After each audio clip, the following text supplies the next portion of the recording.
Selain surat itu, kalian pernah bikin surat apa lagi?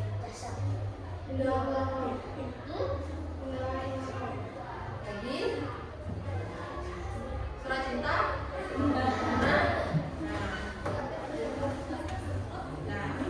Pengertian surat. Ada yang mau baca? Oke, di belakang. Pengertian surat itu apa? Kamu?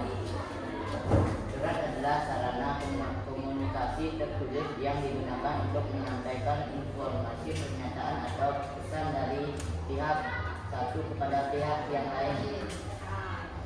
Surat itu sangat penting ya. Kalian kalau ada surat itu kalian bisa mengarsipkan atau menyimpan. Kalau di chat itu biasanya nggak bisa disimpan ya, jangan di screenshot. Atau surat itu bisa disimpan, diarsipkan, bisa dipakai kenang-kenangan.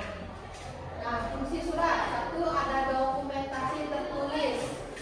Yang kedua ada pengingat untuk objek yang telah terjemahkan. Yang ketiga buku historis untuk menyelidiki keadaan orang, organisasi atau sejarah mereka. Jadi surat itu lebih bisa dihasilkan yang lebih bersifat resmi daripada kata-kata dulu ya. Nah, dari surat ada dua, itu surat pribadi dan surat resmi. Surat pribadi adalah surat yang berisi keperluan pribadi yang biasanya ditulis oleh seseorang kepada seseorang yang lain atau dari seseorang kepada suatu lembaga instansi. Jadi kalau surat pribadi itu bisa bersifat pribadi resmi atau pribadi-pribadi.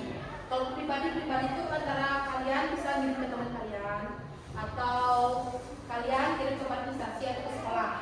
Contohnya ini kayak tadi surat izin tidak masuk sekolah. Kalau surat resmi itu surat yang ditulis oleh suatu organisasi, lembaga atau instansi yang ditujukan kepada siapapun yang berhubungan dengannya. Surat dinas biasanya berisi masalah kedinasan atau pemerintahan. Contohnya surat sekolah kepada dinas. Itu contoh surat resmi. Nah, ciri-ciri surat pribadi dan surat resmi. Kalau surat pribadi itu bersifat lebih santai, sedangkan surat resmi bersifat bahasanya itu bahasa baku. Isinya itu kalau pribadi lebih panjang, terus pengirimnya itu ke individu atau contohnya kamu kepada wali kelas.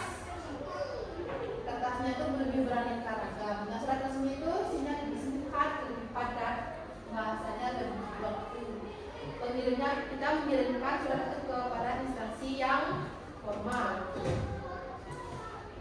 Nah, contoh surat pribadi ada tanggalnya. Contohnya kalian masuk sekolah hari ini, hari Senin umpamanya, hari Senin tanggal 2 November 2024. Salam sejahtera, Swastiastu, kayak gitu ya. Terus isinya penutup atau nama pengirim. Itu contoh surat pribadi. Nah, surat resmi ini contohnya ada kop suratnya, ada nomor suratnya, ada perihal. Jadi adalah contoh surat bapak ibu guru kalian yang sekarang tidak ada di sekolah banyak. Ini contoh suratnya. Nah, jadi kalian sudah tahu apa perbedaan surat pribadi dengan surat resmi? Apa perbedaannya? Surat pribadi lebih bersifat santai dan surat